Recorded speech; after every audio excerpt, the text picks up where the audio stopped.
Saudi अरब का तपता हुआ रेगिस्तान, जहां चारों तरफ सिर्फ रेत के टीले, तेज धूप और सुनसान सन्नाटा। वहीं एक इंडियन लड़का आरव पानी की तलाश में भटक रहा था। पसीने से भीगा हुआ, पैरों में छाले और आंखों में थकान। आरव, यहां से निकलने का रास्ता नहीं मिला तो शायद जिंदगी यहीं खत्म हो जाएगी। तभी अचानक दूर से ऊंटों की घंटियों की आवाज आई। रेत के धुंधले बादल के बीच 5 नकाब पोश अरबी लड़कियां ऊंटों पर सवार दिखाई दी। उनके चेहरे पर रहस्यमयी नकाब, हाथों में सुनहरे कंगन और आंखों में अजीब सी चमक। तुम कौन हो और इस रेगिस्तान में अकेले क्या कर रहे हो? आरव ने कांपते हुए जवाब दिया, मैं रास्ता भटक गया हूं, पानी की तलाश में था। अगर मदद न मिली तो शायद। लड़कियों ने एक दूसरे की ओर रहस्यमयी नजर से देखा और फिर अचानक मुस्कुरा दी। शायद यही वो इंसान है जिसका इंतजार हमें बरसों से था। आरव हैरान रह गया। उसके दिल की धड़कन तेज हो गई, क्योंकि ये 5 लड़कियां न सिर्फ अजनबी थी, बल्कि उनकी बातों में छिपा हुआ एक ऐसा राज था जिसने उसकी जिंदगी हमेशा के लिए बदलनी थी। आरव को रेगिस्तान में मिली ये 5 अरबी लड़कियां कौन थीं? उनका इरादा दोस्ताना था या किसी गहरे राज से जुड़ा हुआ? ये जानने के लिए दोस्तों, आपको वीडियो को लाइक कीजिए, शेयर कीजिए अपने दोस्तों के साथ और सब्सक्राइब कीजिए आवाज की दुनिया चैनल को, क्योंकि आगे की कहानी और भी ज्यादा रहस्यमयी और चौंकाने वाली है। आरव हक्का बक्का खड़ा था। उसके गले से शब्द ही नहीं निकल रहे थे। आरव, तुम लोग कौन हो और इस वीराने में क्या कर रही हो? लड़कियां चुप रहीं, बस एक दूसरे की ओर देखती रहीं। फिर उनमें से सबसे बड़ी, जिसने हरे रंग का अबाया पहना था, धीरे धीरे बोली, हमसे सवाल मत करो। अगर हमारी मदद करोगे तो तुम्हें भी इनाम मिलेगा, वरना ये रेगिस्तान सब निगल जाएगा। आरव के रोंगटे खड़े हो गए। रेगिस्तान की हवा अचानक और ठंडी लगने लगी। आरव ने सोचा ये कोई मजाक है, लेकिन लड़कियों की आंखों में मजाक नहीं, बल्कि डर और सच्चाई साफ झलक रही थीं। थोड़ा गुस्से में, देखो बहनों, मैं यहाँ नया हूँ, मुझे खुद नहीं पता कल कहाँ सोऊंगा, कहाँ काम मिलेगा, मैं तुम्हारी मदद कैसे कर सकता हूँ? तभी काली नकाब में छुपी दूसरी लड़की आगे बढ़ी। उसकी आंखें आंसुओं से भरी थीं।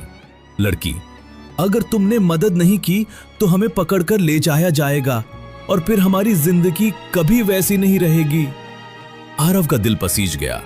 वो सोच में डूब गया कि कहीं ये इंसानी तस्करी या कोई खतरनाक गैंग तो नहीं है। अचानक रेगिस्तान की दूरियों में एक काली गाड़ी आती दिखी। धूल का गुबार उठ रहा था।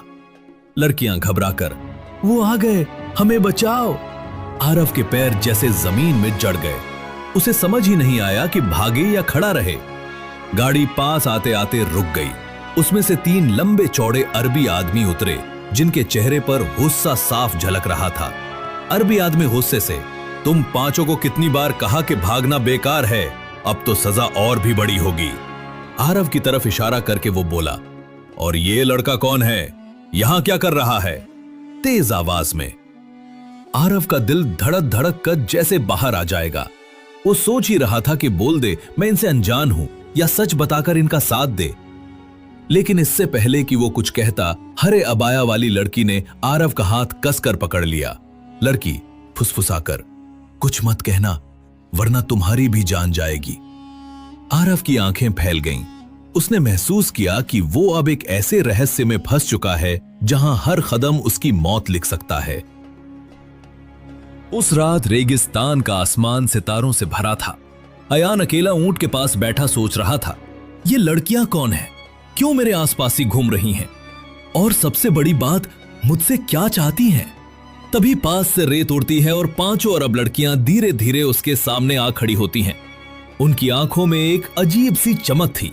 पहली लड़की, तुम यहां अजनबी हो और अजनबियों का यहां रहना आसान नहीं, लेकिन अगर तुम हमारे साथ रहो तो कभी अकेले नहीं पड़ोगे। अयान का दिल जोर जोर से धड़कने लगा। उसे एहसास हुआ ये लड़कियां साधारण नहीं हैं। रात गहराती गई। लड़कियां उसे अपने टेंट की ओर ले गईं। वहां अंदर सुनहरी पर्दे, महंगे इत्र की खुशबू और रहस्यमयी रोशनी थी। अयान को लगा जैसे वो किसी और ही दुनिया में आ गया है, लेकिन तभी चौथी लड़की उसके कान में धीरे से बोली, अयान, तुम्हें यहां लाने का एक मकसद है। तुम सोच रहे हो ना हम कौन हैं? अयान ने डरते डरते कहा, हाँ, मैं जानना चाहता हूं आखिर तुम लोग चाहती क्या हो? लड़कियां एक दूसरे को देख हंस पड़ी। फिर पांचवी लड़की ने अचानक कहा, हम सब की किस्मत एक है और उस किस्मत की चाबी तुम्हारे पास है। अयान के होश उड़ गए। मेरे पास? लेकिन मैं तो सिर्फ एक मजदूर हूं जो यहां काम ढूंढने आया है। पहली लड़की ने उसकी आंखों में देखते हुए कहा, नहीं, तुम खास हो। अगर तुमने हमारी मदद की तो तुम्हें वो मिलेगा जिसकी तुमने कभी कल्पना भी नहीं की होगी। अयान हैरान था। किस्मत, मदद, रहस्य, सब कुछ धुंधला सा लग रहा था। तभी टेंट के बाहर से तेज आंधी चलने लगी। एक डरावनी आवाज गूंजी, तुम्हें सच पता चल ही गया, अब खेल शुरू होगा। अयान ने घबराकर पूछा, ये कौन बोला? लड़कियों के चेहरे पर अचानक डर छा गया। हमें वक्त कम है अयान, अगर तुमने फैसला ना लिया तो सब कुछ खत्म हो जाएगा। रेगिस्तान का वो टेंट अचानक अंधेरे में डूब गया। अयान की धड़कनें इतनी तेज थीं कि उसे अपने कानों में गूंजती सुनाई दे रही थी। आखिर तुम लोग मुझसे क्या चाहती हो? और ये आवाज, ये किसकी थी? पांचों लड़कियां अब पहले जैसी रहस्यमयी नहीं लग रही थी। उनके चेहरे पर डर साफ झलक रहा था। पहली लड़की कांपते स्वर में, वो आ गया, हमें समय नहीं था, लेकिन अब सच छुपा भी नहीं सकते। तभी टेंट के पर्दे उड़ गए। बाहर रेत का तूफान था और उस तूफान में एक साया नजर आ रहा था। वो साया इंसान का नहीं बल्कि किसी और दुनिया का लग रहा था। दूसरी लड़की धीरे से फुसफुसाते हुए, अयान, ये हमारी किस्मत का कैदी है और हमें इससे बचाने के लिए सिर्फ तुम ही चुने गए हो। अयान हक्का बक्का रह गया। लेकिन मैं तो बस एक मजदूर हूं, मैं किसी की जान कैसे बचा सकता हूं? तभी तीसरी लड़की ने अयान का हाथ पकड़कर उसमें एक छोटी सी चाबी रख दी। वो चाबी चमक रही थी जैसे सोने की ना बनी हो बल्कि आग से ढली हो। ये रेगिस्तान की सबसे पुरानी चाबी है। ये उस ताले को खोलेगी जिसमें हमारी रूहें कैद है। अयान स्तब्ध खड़ा था। मतलब तुम सब इंसान नहीं हो? पांचवी लड़की की आंखों से आंसू बह निकले। हम इंसान थे, लेकिन इस रेगिस्तान के श्राप ने हमें बांध दिया। अचानक वो साया टेंट के अंदर आ गया। उसकी आंखें लाल आग जैसी चमक रही थीं। उसने गरजते हुए कहा, किसने हिम्मत की है इस कैद को तोड़ने की? अयान, अब तू भी मेरी कैद का हिस्सा बनेगा। अयान पीछे हटने लगा, लेकिन लड़कियों ने उसका रास्ता रोका। नहीं अयान, भागना मत। अगर तुम भागे तो हम सब हमेशा के लिए मिट जाएंगी।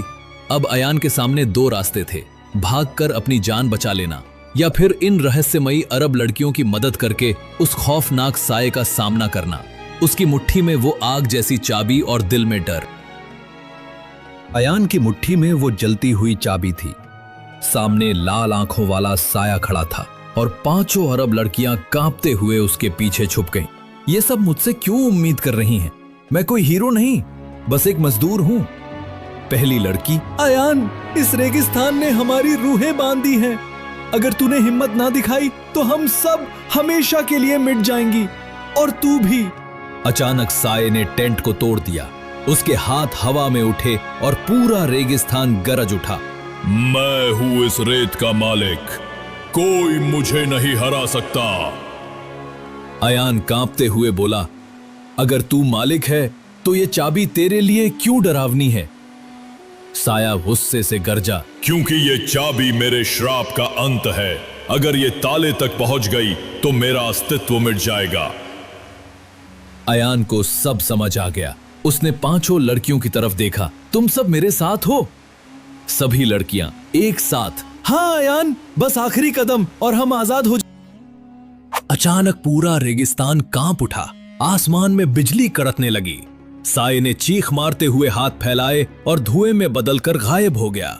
पांचों लड़कियों के शरीर से रोशनी निकली और उनकी जंजीरें टूट गईं। अयान, तूने हमें आजाद कर दिया। जैसे ही सूरज की पहली किरण पड़ी, लड़कियों के चेहरे बदल गए। वो अब आम इंसान नहीं रहीं। वो सब रेगिस्तान की रानियां थीं, जिनकी रूहें सैकड़ों साल से कैद थीं।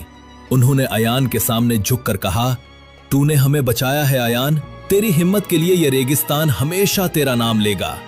और अगले ही पल 5 रानियां रोशनी में बदलकर आसमान की ओर उड़ गईं। अयान अकेला रह गया, लेकिन अब डर नहीं था। उसके हाथ में अब भी वो चाबी थी जो उसकी जिंदगी का सबसे बड़ा राज बन चुकी थी। अयान धीरे से आसमान की तरफ देखते हुए, शायद कभी कोई विश्वास न करे, लेकिन मैंने 5 रानियों को आजाद किया है। और दोस्तों, यही था इस रहस्यमयी कहानी का अंत। क्या आपने सोचा था कि एक साधारण भारतीय लड़का रेगिस्तान में इतना बड़ा कारनामा कर देगा? अगर ये कहानी आपको रोमांचक और दिल को छू लेने वाली लगी हो तो अभी लाइक, शेयर और सब्सक्राइब कर दीजिए, क्योंकि आवाज की दुनिया पर ऐसी कहानियां हमेशा मिलेंगी। मिलते हैं अगली कहानी में।